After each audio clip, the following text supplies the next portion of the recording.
Hello everyone, welcome to my YouTube channel. आज हम sentence की प्रैक्टिस करने वाले हैं।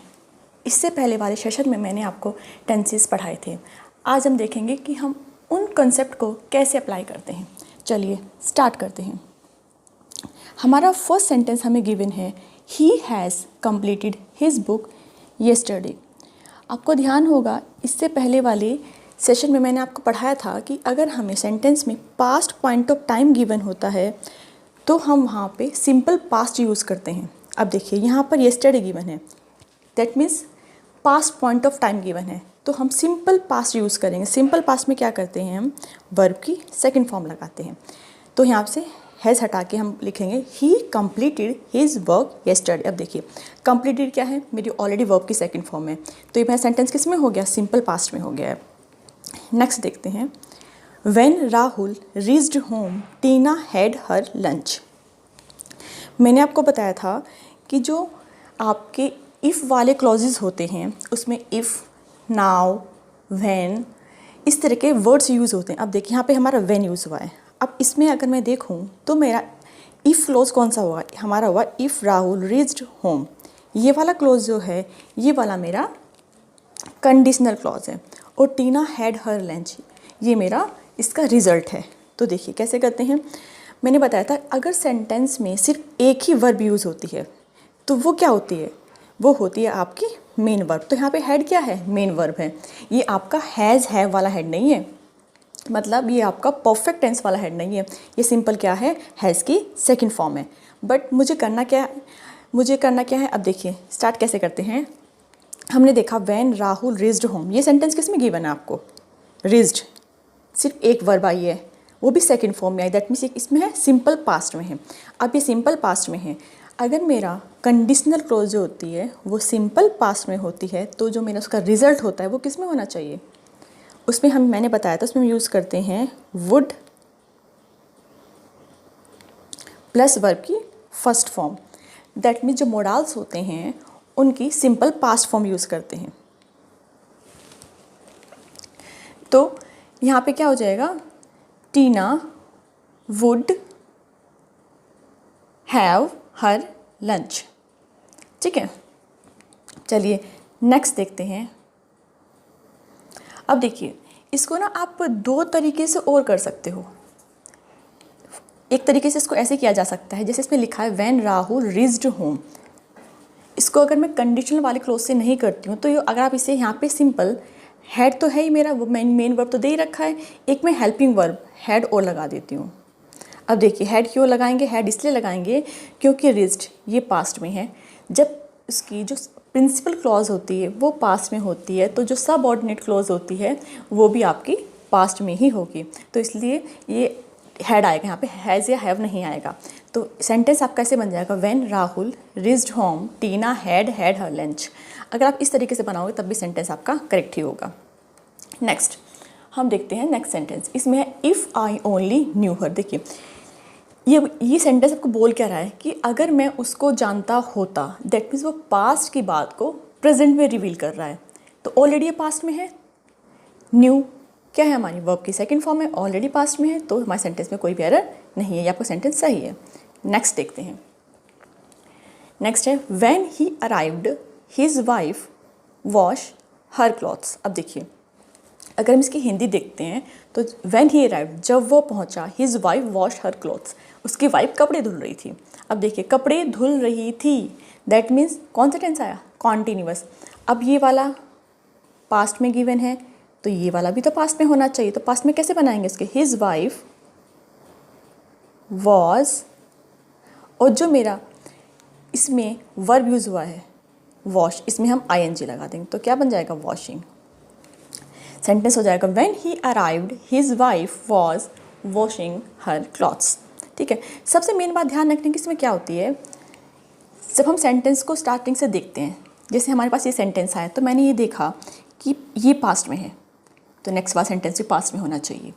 बट एक चीज़ और ध्यान रखनी है कि अगर जो मेरा इसकी सबऑर्डिनेट क्लॉज है वो यूनिवर्सल ट्रूथ है, कुछ ऐसी बात है जो हमेशा ट्रूथ ही होती है, कुछ ऐसा पॉइंट है, कुछ प्रोवर्ब है जो हमेशा सच ही होना है, तो आप उसको चेंज नहीं करोगे, चाहे आपका ये पास्ट में, चाहे आपका ये वाला सेंटेंस पास्ट में ही क्यों ना हो, ये आपका एज इट इज़ रहेगा अगर ये यूनिवर्सल क्लॉथ होता है तो। ठीक है, अब देखिए हम नेक्स्ट सेंटेंस पढ़ते हैं। When I was teaching, I put through my best। देखिए, इसको पढ़ाने से पहले मैं आपको एक कॉन्सेप्ट पढ़ा देती हूँ। हम कहाँ पर when यूज़ करते हैं, कहाँ पर हम while यूज़ करते हैं। हम पढ़ेंगे when और while के यूजेस। देखिए, when कहाँ यूज़ होता है, it's use for time. when हमेशा किसी टाइम के लिए यूज़ होगा, मतलब जैसे हमें दिया होगा जब मैं वहाँ आया तब ये हो गया, मतलब जब, when का मतलब ही जब होता है। ठीक है, अब कुछ अगर थोड़े टाइम को मुझे डिनोट करना हो तो मैं वहाँ पे व्हेन यूज़ करूँगी, बट अगर मुझे टाइम ड्यूरेशन डिनोट करना हो तो मैं यूज़ करूँगी व्हाइल का। जैसे एग्जांपल देखते हैं इसके। While I did graduation I enjoyed a lot. जब मैंने अपनी ग्रेजुएशन के दौरान बहुत इन्जॉय किया, तो जो मेरा ग्रेजुएशन था वो एक पीरियड ऑफ टाइम था, तो इसलिए मैंने वहाँ पे क्या यूज़ किया है, व्हाइल। अब व्हेन का देखिए, जैसे मैंने बताया था कोई पॉइंट हमें टाइम बताना हो, व्हेन ही केम, जब वो आया, आई हैड माई वर्क, मैं अपना काम कर रही थी, मतलब जिस टाइम वो आया उस समय मैं कुछ और काम कर रही थी। ठीक है, तो अगर मुझे किसी टाइम के बारे में बताना हो तो मैं यूज़ करूँगी व्हेन, बट अगर मुझे किसी ड्यूरेशन के बारे में बताना हो तो मैं यूज़ करूँगी व्हाइल। ठीक है, अब देखिए, अब हम इस वाले सेंटेंस को करते हैं। इसमें लिखा है when I was teaching I put through my best. जब मैं टीच कर रही थी मतलब एक टाइम ड्यूरेशन था। टीचिंग का मतलब कुछ जैसे उस टाइम जब मैंने टीचिंग, यहाँ पे टीच करने का मतलब ये नहीं है कि आपने एक कुछ थोड़ी से, मैंने अभी से बोलते हैं मैंने पढ़ा दिया, टीच कर दिया नहीं। While when I was teaching, मैं पढ़ा रही थी। ठीक है, पढ़ाया, कुछ टाइम पढ़ाया होगा, एक टाइम ड्यूरेशन होगा, ऐसा है नहीं 1 मिनट 2 मिनट पढ़ाया होगा, कुछ तो टाइम पीरियड रहा होगा, तो वहाँ पर व्हेन यूज़ करेंगे, वहाँ पर हम क्या यूज़ करेंगे, वाइल। यहाँ पे क्या आ जाएगा, while I was teaching I put through my best. समझ में आया। अब देखिए हम नेक्स्ट सेंटेंस देखते हैं। इसमें लिखा है I start teaching before Manu came to my class. अब मैंने आफ्टर और बिफोर आपको बताया था कि जब आफ्टर यूज़ होता है तो उससे पहले देखो, ऐसे ए बताया था, ऐसे बी बताया था। ए मेरा एक अल्फ़ाबेटिकल सीरीज़ में है, तो पहले 2 और 3 यूज़ करेंगे, मतलब वर्ब की सेकंड फॉर्म, और 3 का ये फॉर्म लिखिए, वर्ब की थर्ड फॉर्म। वर्ब की थर्ड फॉर्म किस में यूज़ होती है, परफेक्ट टेंस में। ठीक है, और अगर मेरा बी से स्टार्ट हो, मतलब बिफोर आए, तो 3 और 2, क्योंकि बी उल्टा ऑर्डर हो गया तो हम इससे ऑर्डर को भी उल्टा कर देंगे, 3 और 2 कर देंगे, मतलब वर्ब की थर्ड फॉर्म और वर्ब की सेकंड फॉर्म। वर्ब की थर्ड फॉर्म किस में यूज़ होती है, परफेक्ट टेंस में, और सेकंड फॉर्म किस में यूज़ होती है, सिंपल पास्ट में। तो हम उसके अकॉर्डिंग इसको बनाएंगे। कैसे बनाएंगे, आई स्टार्टिंग टीचिंग, बिफोर आया, बिफोर से पहले क्या ध्यान होना चाहिए था हमें, 2 और 3 और 2, बिफोर से पहले ऐसे आएगा। अब देखिए, तो दैट मीन जो बिफोर से पहले वाला सेंटेंस होगा वो मेरा पास्ट, वो परफेक्ट में बनेगा, चाहे वो पास्ट का हो चाहे वो फ्यूचर का हो। अब जो बाद वाला सेंटेंस होगा बिफोर का, वो वर्ब की सेकंड फॉर्म लगेगी, वो पास्ट में बनेगा। अब देखिए थोड़ा ध्यान रखने वाली बात इसमें ये भी है, जैसे इसने बोला I started teaching before Manu came to my class. मुझे इस सेंटेंस को मैं अगर एरर फाइंड करने को आए तो मैं पहले इस वाले सेंटेंस में देखूँ, अगर इस वाले में एरर है तो मैं इसे करेक्ट कर दूँगी, सेकंड वाले को मैं सही मान के चलूँगी। जैसे इसमें मैंने इसे मान लिया कि ये वाला सेंटेंस करेक्ट है, Manu came to my class, came मतलब सेकंड फॉर्म यूज़ हुई है, तो फर्स्ट वाले में थर्ड होना चाहिए, V3 परफेक्ट में होता है, तो कौन सा वाला परफेक्ट यूज़ होगा, पास्ट वाला। तो क्या आ जाएगा, आई हैड स्टार्टेड, वर्ब की थर्ड फॉर्म ऑलरेडी यहाँ गिवन है ही, तो हमारा सेंटेंस क्या बन जाएगा, I had started teaching before Manu came to my class. अब देखिए नेक्स्ट सेंटेंस हमारा है, Adarsh hopes to become an officer after he complete his higher education. इसको मैं आपको हिंदी मीनिंग समझाती हूँ। आदर्श ये होप करता है कि वो अपनी ग्रेजुएशन कंप्लीट करने के बाद या अपनी एजुकेशन, हायर एजुकेशन कंप्लीट करने के बाद वो ऑफिसर बनेगा।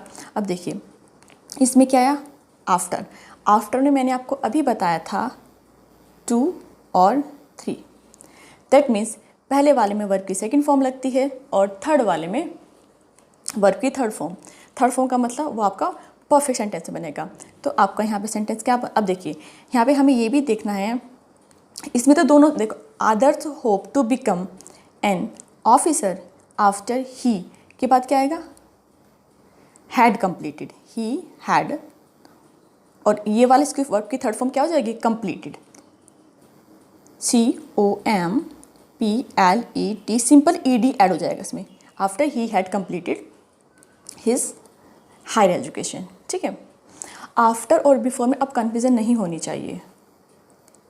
नेक्स्ट है हमारा, now a days he teaches English because the teacher of English has gone for a months leave. अब देखिए इसमें हैज़ आया है, फॉर, मैंने आपको एक चीज़ और बताई थी, अगर सेंटेंस में फॉर या सिंस यूज़ होता है, फॉर हमेशा या तो परफेक्ट में यूज़ होगा, ठीक है, या परफेक्ट कॉन्टिन्यूअस में यूज़ होगा। तो यहाँ पे तो परफेक्ट प्रेजेंट परफेक्ट ऑलरेडी है, मतलब परफेक्ट होना चाहिए, चाहे वो पास्ट का परफेक्ट हो चाहे प्रेजेंट का परफेक्ट हो, फॉर और सिंस में। अब यहाँ और या तो वो पास्ट का परफेक्ट कॉन्टिन्यूअस हो या वो प्रेजेंट का परफेक्ट कॉन्टिन्यूअस हो। जो फॉर और सिंस यूज़ होते हैं वो सिर्फ या तो आपके परफेक्ट टेंस में यूज़ होते हैं या आपके परफेक्ट कॉन्टिन्यूअस टेंस में यूज़ होते हैं। अब यहाँ पे हमारा सेकंड वाला सेंटेंस तो सही है, लेकिन ये वाला सेंटेंस तो सही है फॉर की वजह से। अब देखिए, अब मैं मान के ये तो मेरा सही है, ये प्रेजेंट में है, तो नाउ आर डेज मतलब अभी के दिनों में ही टीचेज इंग्लिश, वो इंग्लिश पढ़ा रही होगी ना, ऐसे तो वो इंग्लिश पढ़ाती है। जब टीचर मंथ की लीव पर गया है तो वो पढ़ा ही रही होगी ना अभी तक, तो क्या आ जाएगा, ही इज़ टीचिंग। हम इसको बनाएंगे सिंपल प्रेजेंट में, he is teaching, teach plus simple ING, teaching. ठीक है, अब देखिए नेक्स्ट हमारा सेंटेंस है, I will let you know as soon as I will get any news in this regard. दोनों सेंटेंस जो हैं प्रिंसिपल क्लॉज भी है इसकी और जो इसकी सबऑर्डिनेट क्लॉज है, दोनों फ्यूचर में हैं। इसका कंसेप्ट क्या होता है कि अगर आपके दोनों क्लोज फ्यूचर में हों तो हम क्या करते हैं, उसमें जो काम पहले होगा वो किस में बनेगा आपका, सिंपल प्रेजेंट में। जो काम बाद में होगा वो आपका बनता है सिंपल फ्यूचर में। दैट मीन्स इसका कंसेप्ट मैं आपको अच्छे से थारोली पढ़ाऊंगी। तो इसमें हमें करना क्या है, हमारा दिया हुआ है I will let you know, मैं तुम्हें बता दूंगा as soon as I will get, जैसे मुझे कोई न्यूज़ मिलती है तो पहले मुझे न्यूज़ मिलेगी, पहले मैं आपको बताऊंगा, पहले मुझे न्यूज़ मिलेगी ना, उसके बाद ही तो मैं आपको बताऊँ। इसमें देखिए I will let you know as soon as I will get any news in this regard, पहले मुझे न्यूज़ मिलेगी ना, तो ये किस में जाएगा, ये सिंपल प्रेजेंट में जाएगा, तो यहाँ से विल हट जाएगा, I get any news in this regard हो जाएगा, और उसके बाद तो मैं तुम्हें बताऊँगा ना, तो आई विल लेट यू नो ये आपका फ्यूचर में जाएगा, वो ऑलरेडी आपका फ्यूचर में है, तो आपका सेंटेंस ये करेक्ट हो गया है। नेक्स्ट देखते हैं, नेक्स्ट है हमारा when the principal entered the class a student. इसमें मैं फिल करना है, आपके ऑप्शन दिए हुए नीचे ये वाले, रोट आएगा, वॉज राइटिंग आएगा, राइट्स आएगा, इज़ राइटिंग आएगा। अब देखिए हम क्या करते हैं, हमें हिंट कहाँ से मिलेगा, हमें हिंट यहाँ से मिलेगा जो मेरा सबऑर्डिनेट क्लॉज है, देखिए इसमें हमें फिल करना है। ठीक है, अब जो मेरा प्रिंसिपल क्लॉज है जो पहले लिखा है व्हेन द प्रिंसिपल एंटर्ड क्या है, पास्ट में है, तो जब ये पास्ट में है तो आगे का भी पास्ट में होना चाहिए, क्योंकि वो कोई यूनिवर्सल ट्रूथ थोड़ी है जो उसको पास्ट में नहीं होगा, या किसी सेंटेंस में इस पर कोई इफेक्ट नहीं पड़ेगा। तो इसमें क्या हो जाए, ये पास्ट में है तो यहाँ पर भी कोई पास्ट वाला ही होना चाहिए। तो पास्ट में क्या है, देखो रोट तो आपका देखिए, अब इसमें हमें करना क्या होता है, रोट भी आपका पास्ट में है, चलो ठीक है, पहले एक एक से एलिमिनेट करते हैं। ये वाला हो सकता है, ठीक है, ये वाला हो सकता है, ये वाला तो नहीं हो सकता, और ये वाला भी नहीं हो सकता, क्योंकि इज़ राइटिंग प्रेजेंट में है और राइट्स भी प्रेजेंट में, तो ये दोनों तो हो नहीं सकते। अब रोट और वॉज राइटिंग में से क्या आएगा, दो सिंपल पास्ट टेंस कभी भी एक साथ नहीं आते। जिस तरह दो फ्यूचर टेंस एक ही सेंटेंस में यूज़ नहीं होते हैं सिंपल, उसी तरीके से दो सिंपल पास्ट टेंस एक ही सेंटेंस में यूज़ नहीं होंगे। जैसे यहाँ पे मेरा क्या यूज़ हुआ है, सिंपल पास्ट यूज़ हुआ है, तो आगे सिंपल पास्ट यूज़ नहीं होगा।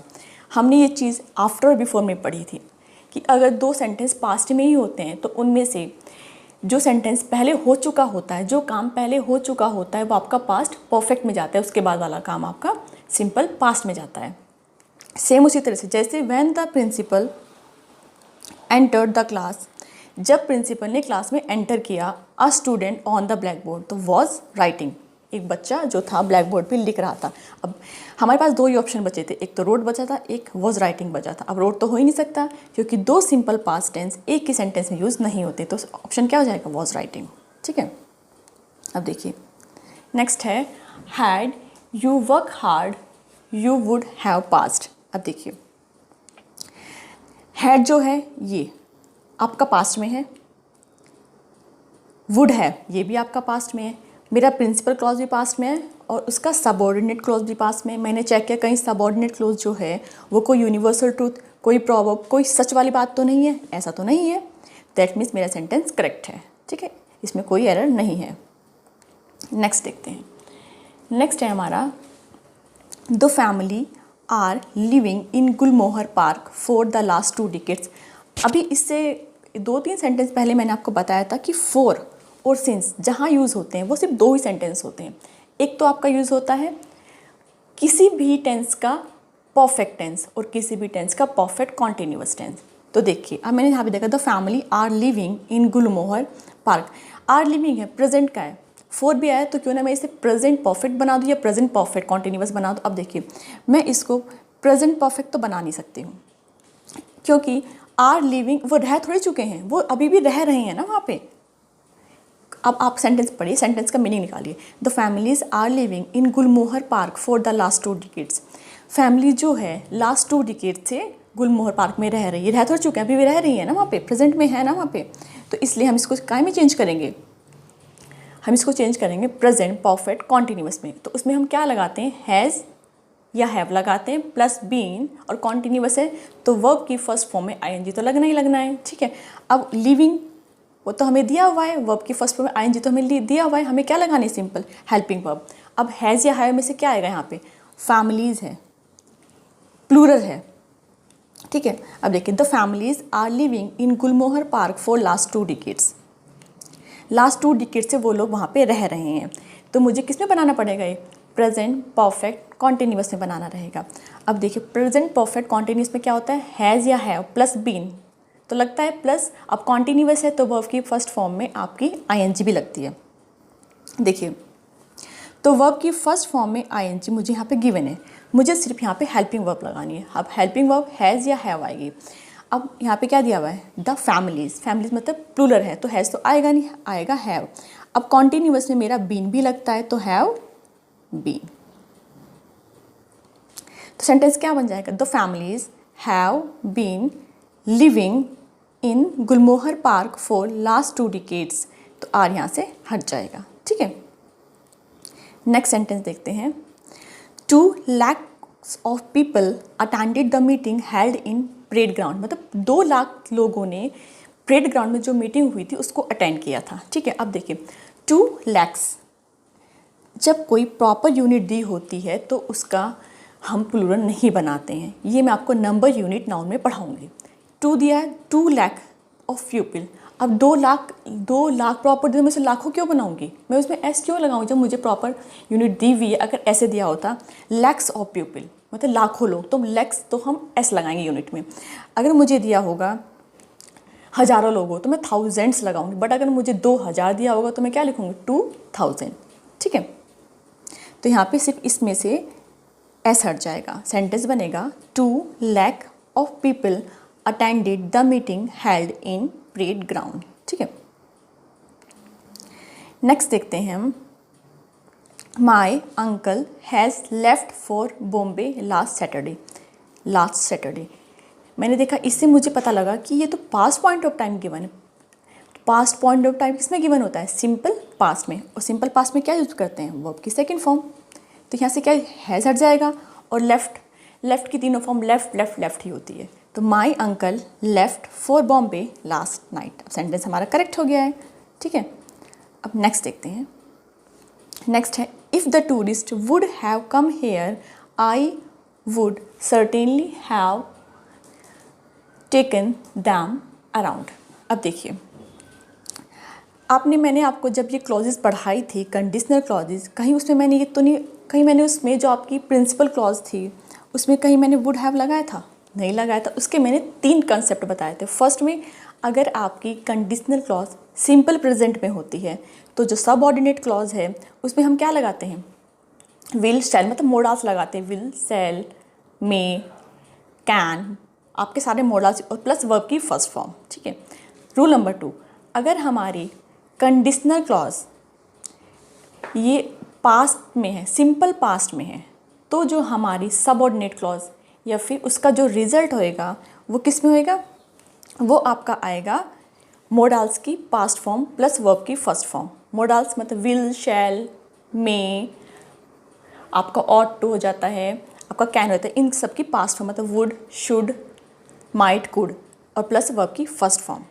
थर्ड आपका था कि अगर आपकी कंडीशनल क्लॉज पास्ट परफेक्ट में गिवन है तो जो उसका रिजल्ट होगा, जो उसकी सबऑर्डिनेट क्लॉज होगी, उसमें मोडाल्स की पास्ट फॉर्म प्लस हैव और प्लस वर्ब की थर्ड फॉर्म यूज़ करते हैं। तो क्या हो जाएगा, अब देखिए यहाँ पे मेरा क्या है, अब ऐसा तो वुड हैव वाला सेंटेंस तो मैंने कहीं बताया नहीं था, हम इसके आगे चेक करेंगे इसको। इसमें आगे दिया हुआ है वुड हैव टेकन, मतलब मोडाल्स की पास्ट फॉर्म है, हैव लगा हुआ है और टेकन वर्ब की थर्ड फॉर्म लगी हुई है। तो इसका मतलब ये रूल नंबर कौन सा हो गया, ये आपका हो गया रूल नंबर 3। अब रूल नंबर 3 में जो आपका कंडीशनल क्लॉज था वो किस में होना चाहिए था, जो आपका कंडीशनल क्लॉज है वो आपका पास्ट परफेक्ट में होना चाहिए। पास्ट परफेक्ट में होने के लिए इसे वुड हैव यहाँ से हटेगा, यहाँ पे क्या लगेगा हैड, और कम वर्ब की थर्ड फॉर्म ऑलरेडी गिवन है, कम केम कम। तो आपका सेंटेंस क्या बन जाता है, if the tourist had come here I would certainly have taken them around. Now the sentence is correct. Next देखते हैं। नेक्स्ट है the teacher remarked very angrily yesterday that the boys have all done it very badly। मैंने भी क्या बताया था, yesterday past point of time given है। अब देखिए अगर मेरा प्रिंसिपल क्लॉज पास्ट में है तो जो उसका सबऑर्डिनेट क्लॉज है वो भी तो पास्ट में होना चाहिए। तो इसको पास्ट में होने के लिए क्या करना रहेगा, हैज़ को हटा के यहाँ पे क्या हैड आ जाएगा, सिंपल। ठीक है। अब देखिए हैड आई वर्ब की थर्ड फॉर्म आगे गिवन है ना, तो हमारा सेंटेंस करेक्ट है, हमें पूरा सेंटेंस चेक करना होता है। नेक्स्ट देखते हैं। नेक्स्ट क्वेश्चन आपको क्या बोलता है, the lawyer ask me where had I kept my clothes before taking a dip in the river। अब देखिए इसमें दो चीज़ चेक करनी है हमें, बिफोर चेक करना है, आफ्टर और बिफोर वाला कॉन्सेप्ट लगेगा। सेकंड, यहाँ पे वेयर जो यूज़ हुआ है ये एज अ क्वेश्चन वाला यूज़ हुआ है, तो इसके लास्ट में इंटरोगेटिव वाला मार्क तो नहीं है ना, तो दैट मीन्स ये मेरा इंटेरोगेटिव सेंटेंस नहीं है, ये मेरा सिंपल है। तो यहाँ पे वेयर क्या है, यहाँ पे वेयर जो यूज़ हुआ है वो as a relative pronoun use हुआ है। अब देखिए जो मेरे वेयर, हु, होम, होमेवर, इस तरह के जो WH वाले वर्ड होते हैं ये आपके एज अ रिलेटिव प्रोनाउन भी यूज़ होते हैं। तो अगर आपके सेंटेंस के लास्ट में क्वेश्चन मार्क है तो आपको पता लग जाना चाहिए कि ये आपका इंटेरोगेटिव सेंटेंस है, तो उसको आप इंटेरोगेटिव सेंटेंस के अकॉर्डिंग बनाएंगे। बट यहाँ पे लास्ट में क्वेश्चन मार्क तो नहीं है ना, यहाँ पे तो फुल स्टॉप दिया हुआ है, तो ये आपका सेंटेंस इंटेरोगेटिव वाला नहीं है। इसका मतलब ये क्या है कि जो वेयर यूज़ हुआ है वो as a relative pronoun use हुआ है। तो वेयर के बाद हैड आई थोड़ा ही आएगा, क्या आएगा, I had, simple tense use होगा ना उसके बाद। अब देखिए जो हमारे इंटेरोगेटिव यूज़ होते हैं उसमें क्या यूज़ करते हैं, पहले WH वाले यूज़ करते हैं, फिर प्लस वर्ब लगाते हैं, प्लस फिर सब्जेक्ट लगाते हैं, ये वाला रूल लगाते हैं ना।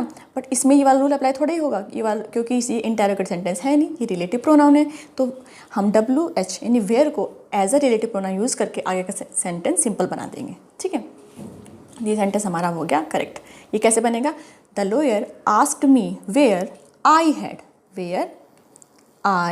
Had kept my clothes before taking a dip in the river। जब हैज़ हैव हैड आता है तो आपको ये भी चेक करना रहता है जो आपकी वर्ब की फॉर्म है वो कौन सी फॉर्म है। अब देखिए यहाँ पे had as a helping verb use हुआ है क्योंकि kept आगे आपकी मेन वर्ब दे दी गई जो कि वर्ब की थर्ड फॉर्म है। अब इसमें हम नेक्स्ट देखते हैं। नेक्स्ट है आपका it is raining since morning, since, and it does not seem to stop for the next 2 hours। अब देखिए सिंस आ गया है और सेंटेंस प्रेजेंट में है, तो इसको या तो मैं प्रेजेंट परफेक्ट में बना दूँ या फिर इसे मैं प्रेजेंट परफेक्ट कॉन्टिन्यूस में बना दूँ। अब यहाँ पे परफेक्ट सेंटेंस तो कोई मीनिंग बनेगा ही नहीं, तो सेंटेंस क्या होगा यहाँ पे, प्रेजेंट परफेक्ट कॉन्टिन्यूस। अब प्रेजेंट परफेक्ट कॉन्टिन्यूस में क्या यूज़ होता है हमारा, हैज़ बीन, हैव बीन या और वर्ब की फर्स्ट फॉर्म में आईएनजी लगाते हैं। अब देखिए वर्ब की फर्स्ट फॉर्म में आईएनजी ऑलरेडी गिवन है, तो यहाँ पे इज़ नहीं होगा, यहाँ पे हो जाएगा इट है, सिंगुलर है, हैज़ बीन। सेंटेंस क्या बनेगा, it has been raining since morning and it does not seem to stop for the next 2 hours। ठीक है, अब देखिए आगे आपके सेंटेंसेस है, इनको करेक्ट करते हैं। थोड़ी नंबरिंग मिस्टेक हो गई है, जस्ट अवॉइड इट। सेंटेंस पे ध्यान दीजिए। सेंटेंस है he has seen you in the party last night. Last night past point of time given है, तो सिंपल पास्ट में होना चाहिए ये, तो हैज़ नहीं आएगा। अब देखिए सीन तो वर्ब की थर्ड फॉर्म थी, क्योंकि ये हैज़ के अकॉर्डिंग लगी हुई थी, हम यहाँ पे लगाएंगे वर्ब की सेकंड फॉर्म, तो ही शॉ सी की सेकंड फॉर्म होती है। ठीक है, सेंटेंस बना he saw you in the party last night. ठीक है, अब देखिए नेक्स्ट है हमारा I am learning English grammar for many days. That means मैं मैं इंग्लिश ग्रामर काफ़ी टाइम से लर्न कर रही हूँ। फॉर यहाँ पे क्या है मेरा, फॉर आया। अब ये किस में होना चाहिए, अगर आपका फॉर या सिंस होता है तो वो आपका या तो परफेक्ट में होना चाहिए या फिर परफेक्ट कॉन्टिन्यूअस में होना चाहिए। अब देखिए यहाँ पे परफेक्ट प्रेजेंट में बनाना है ये, तो प्रेजेंट परफेक्ट का तो कोई मीन नहीं रहेगा क्योंकि वो कंटिन्यू कर रही है, तो क्या बनेगा प्रेजेंट परफेक्ट कॉन्टिन्यूअस। अब प्रेजेंट परफेक्ट कॉन्टिन्यूअस में क्या यूज़ होता है, हैज़ या have plus been plus verb की फर्स्ट फॉर्म में आईएनजी। वर्ब की फर्स्ट फॉर्म में आईएनजी आपको ऑलरेडी गिवन है, एम हट जाएगा, आई के लिए क्या लगेगा, have. I have been learning English grammar for many days. Now sentence is correct. Next, I am taking exercise every day. इसमें एक्सरसाइज 2 बार आ गया है, तो एवरी डे मतलब ये एक रूटीन है ना। जब कोई चीज़ रूटीन होती है, कोई प्रोवर्ब होता है, कोई यूनिवर्सल ट्रूथ होता है, कोई फ्यूचर का प्लान्ड एक्शन होता है, तो वो सिंपल प्रेजेंट में यूज़ होता है। तो यहाँ पे क्या आ जाएगा, एम नहीं आएगा, तो आएगा I take exercise every day. अब टेक आएगा कि टेक्स आएगा, आई आया है, आई एक प्लूरल नाउन है, तो क्या आएगा टेक। अगर सिंगुलर नाउन होता तो हम इसकी वर्ब में एस या एस लगा देते। ठीक है, नेक्स्ट देखते हैं, I have read this news yesterday. Yesterday मतलब पास्ट पॉइंट ऑफ टाइम है, तो इससे मुझे तुरंत माइंड में क्लिक होना चाहिए कि किस में बनेगा, सिंपल पास्ट में, तो आई रेड दिस न्यूज़ आएगा, क्योंकि रेड की तीनों फॉर्म रेड ही होती है। नेक्स्ट देखते हैं, the earth move round the sun. ठीक है, ये थोड़ा सा टाइपिंग मिस्टेक हो रहा है, इसमें अराउंड आएगा यहाँ पे। ठीक है, अराउंड, AROUND। ठीक है, the earth moves around the sun. अब देखिए द अर्थ मूव, अर्थ तो एक ही है ना, सिंगुलर नाउन है, तो इसकी जो मेन वर्ब आई है मूव, हेल्पिंग वर्ब तो उसमें आई नहीं है। जो इसकी मेन वर्ब आई है उसमें आपको क्या लगाना है, एस या ES, तो क्या हो जाएगा, मूव्स, तो आ जाएगा द। पढ़ा चुकी हूँ। अगर आपको मेरा आज का वीडियो पसंद आता है तो प्लीज़ इसे लाइक कीजिएगा, शेयर कीजिएगा और सब्सक्राइब कीजिएगा। इससे नेक्स्ट वाले वीडियो में मैं आपको कुछ और वर्ब के कंसेप्ट पढ़ाऊँगी, उसमें हम थोड़ा अलग तरीके से पढ़ेंगे। हम पहले एक सेंटेंस देखेंगे, फिर उसके बेस पे कंसेप्ट पढ़ेंगे। इससे क्या होगा, आपको ये पता लग जाए कि अप्लाई कैसे करते हैं। अब देखिए कंसेप्ट पढ़ना एक अलग बात है और practice that's a different thing. हम जितनी ज़्यादा प्रैक्टिस करेंगे हमारी कंसेप्ट को अप्लाई करने की नॉलेज उतनी ज़्यादा इम्प्रूव होगी, तो प्रैक्टिस करना बहुत ज़रूरी है। और इस चैनल पर मैं आपको कंप्लीट इंग्लिश का कोर्स तो कराऊंगी, साथ में अच्छे से प्रैक्टिस भी कराऊंगी, और सारे जितने भी आपके मटेरियल है मैं आपको सारा यहीं पे प्रोवाइड कराऊंगी। आपको कहीं भी किसी भी एक्स्ट्रा रिसोर्सेज की नीड नहीं होगी। चलिए आज के सेशन का एंड करते हैं।